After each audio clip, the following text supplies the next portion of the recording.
Les solutions mentales, c'est pour tous ceux qui, comme moi, ont des trucs plein la tête et qui savent pas très bien quoi en faire au moment où ça arrive.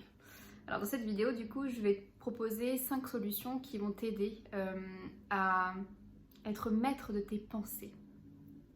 Et en tout cas, à aimer ces pensées qui sont dans ta tête. La première solution pour moi, c'est l'écriture. L'écriture sur un carnet, sur ton téléphone, sur une page Word de ton ordinateur. Ça a 3 moyens pour moi. Le premier, c'est de déplacer ma pensée. Par exemple, quand j'ai construit cette formation, j'ai eu tout un système très créatif et avec beaucoup d'idées dans mon cerveau. Ou comme quand tu fais, comme quand tu te dis ouais, il faut que je fasse une liste de courses et que tu as plein d'idées, de trucs à acheter, tu vois.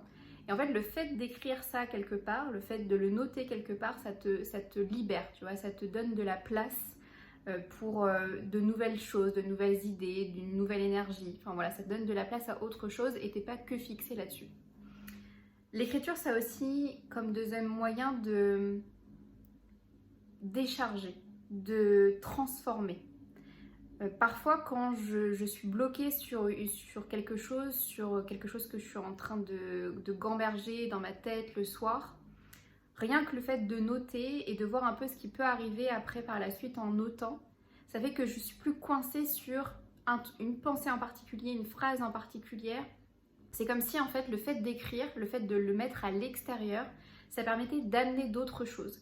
Parce qu'en fait comme j'enlève de ma tête cette pensée, ça permet d'amener de la place à autre chose, tu vois, une autre phrase et une autre phrase, et de transformer en fait ce qui est en train de se passer pour moi à l'intérieur et d'aller plus loin.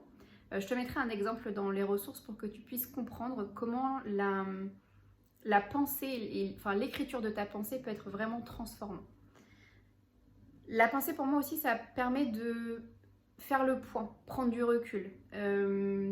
Toutes les semaines, à la fin de la semaine, tu vois, je me pose 2 questions. Qu'est-ce que j'ai appris sur moi, les autres, la vie cette semaine? Ça, c'est la première question. Donc des fois, ça va plus concerner les autres, la vie, le monde, ou parfois ça concerne que moi. Ça dépend de la semaine et de ce qui s'est passé.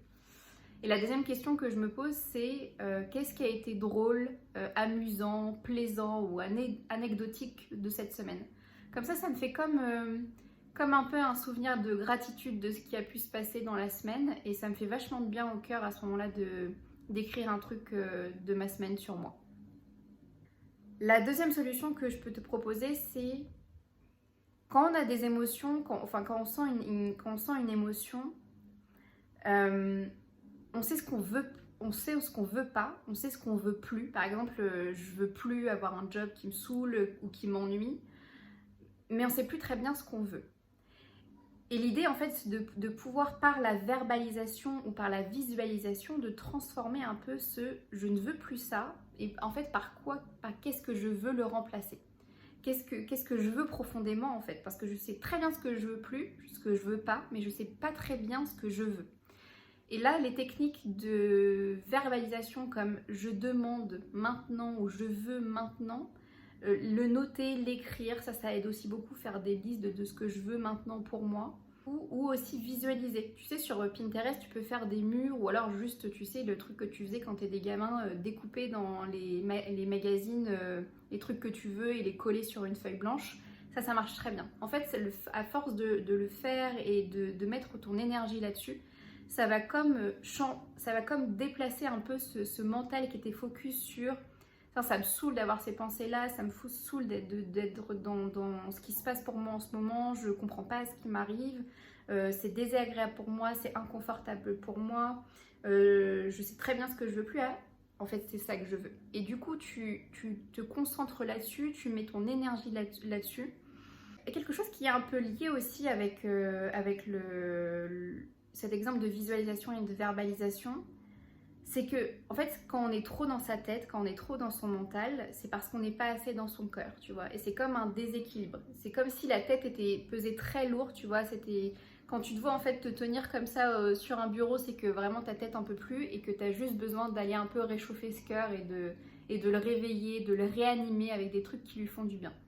Et ça passe vraiment par des activités, mais hyper simples. Genre, ça peut être, moi, des trucs qui fonctionnent bien, c'est genre caresser un animal ou Ça peut être écouter de la musique. La musique, c'est génial, comme des fois, ça peut transporter. Et même quand tu es triste, écouter une musique qui est dans ce mood-là, tu dis juste, ouais, la personne, elle me comprend, j'ai l'impression qu'elle met des mots sur ce que je suis en train de vivre. Et ça fait juste en fait du bien de se dire, ok, en fait, je suis pas seule, il y a quelqu'un d'autre là qui a écrit une musique qui est géniale, qui me parle beaucoup, qui vibre beaucoup et qui m'ouvre mon cœur et qui parle à mon cœur en fait. Donc la musique marche beaucoup pour moi dans ce sens-là. Dessiner, c'est en fait c'est faire parler son cœur d'une autre manière par des images du coup pour le coup. Ou peindre, ou coudre, ou enfin voilà, faire parler ton cœur de la manière dont tu souhaites. Ça peut être des lectures inspirantes aussi, ça peut être des vidéos inspirantes, des vidéos d'humour, des vidéos motivationnelles, des audios qui sont des podcasts par exemple. Tout ça, ça va être des choses qui peuvent réanimer ton cœur et le faire rebattre d'une manière beaucoup plus souple, beaucoup plus flexible, beaucoup plus ouverte pour toi, et rééquilibrer un peu ce truc de voilà, je sens que mon mental pèse beaucoup trop lourd et il faut que je puisse donner de la place à ce cœur qui a besoin de vivre. La quatrième solution, c'est une solution qui est un peu plus complexe, mais qui finalement marche parfois vraiment très bien. Enfin, c'est pas parfois, en tout cas, c'est parce que je l'utilise parfois, mais elle marche à chaque fois quand je l'utilise, elle marche vraiment très bien. Pour ça, je vais te donner un exemple pour que ça soit plus concret pour toi. C'est une technique en fait qui part du principe que tout ce qui existe sur cette terre, il existe son contraire. Quand quelque chose est froid, il existe aussi quelque chose de chaud. Quand il existe quelque chose de fermé, il existe aussi quelque chose d'ouvert. Quand une personne est cruelle, elle peut aussi être bienveillante dans une autre situation. Et ce même principe-là existe en fait pour les pensées. L'idée, c'est de commencer, de compléter la phrase qui est « quand, j'ai l'impression que, Pour moi, dans l'exemple qui m'est venu dernièrement sur ce sujet, c'était quand je suis avec cette personne, j'ai l'impression que je ne fais que parler. Et que de parler que de moi. Et je pense qu'à la fin, à lui demander si ça va, elle, et à lui donner du coup de la place.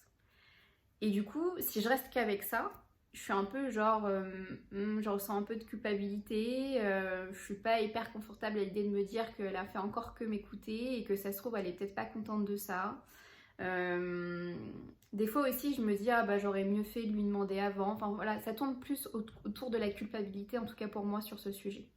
Donc quand je suis avec elle, j'ai l'impression que je parle beaucoup, que je prends beaucoup de place et que je suis finalement un peu égoïste, tu vois.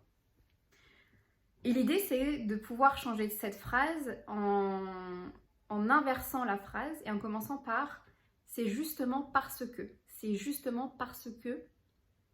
Du coup, dans mon cas, ça donnerait quelque chose comme « c'est justement parce que je lui fais confiance, que je me permets de parler beaucoup de moi et de prendre beaucoup de place parce que je sais qu'elle est à mon écoute. » Et après, je lui demande comment ça va.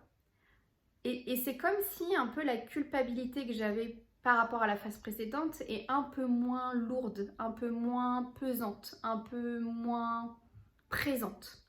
Comme si ça me faisait sentir un peu mieux, tu vois, dans ce que j'étais en train d'expliquer. Et c'est juste que j'ai pris conscience de cette part de moi qui, quand elle était avec cette personne, adorait lui parler parce que je savais que cette personne était à l'écoute, que c'était une personne dans qui j'avais confiance. Et ça permet aussi de me l'expliquer à moi et ça permet aussi de l'expliquer à elle. C'est-à-dire que ce que j'ai fait après, c'est que je lui ai renvoyé un message en disant « Écoute, je sais qu'aujourd'hui, j'ai pris un peu de temps et j'ai beaucoup parlé, mais parce qu'en même temps, je sais qu'avec toi, je suis vraiment en confiance et que je sais que tu peux m'écouter de manière bienveillante. Et que si tu le souhaites, enfin voilà, on peut prendre tout à fait le temps de faire la même chose pour toi et je serai tout à fait à la même écoute et dans la même confiance, je l'espère, que ce que je peux ressentir avec toi. » Et ça permet en fait juste de se détendre en fait et de se sentir un peu mieux. Et c'est tout l'idée en fait dans ces moments-là. L'idée c'est pas d'aller faire un grand écart comme j'en parlais avec le fait dans les solutions physiques où je me sens pas bien avec mon corps, donc du coup je vais aller prendre une solution qui est complètement à l'opposé de comment je me sens.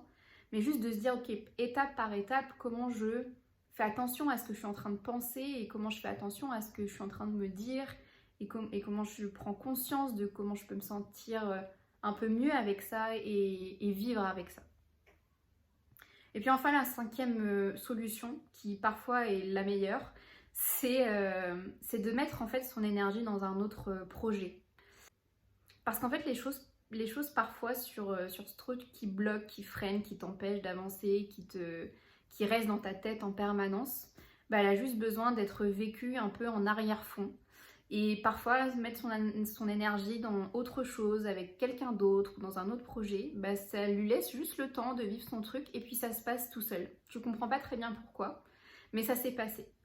Et moi, ça m'arrive en fait ça aussi de temps en temps et c'est ok en fait aussi. C'est ok, on n'est pas tout le temps obligé de rentrer à fond dans l'émotion, Si t'en ressens le besoin et si tu sais pas le faire, c'est pas pareil que si tu sais le faire et que en fait quand t'as déjà essayé d'aller dans cette émotion et que là t'as envie tu dis que ça fonctionne pas, donc autant la laisser de côté, la laisser vivre et quand tu pourras y revenir un peu plus tard ou jamais parce qu'en fait ça sera passé. Ça arrive plein de fois.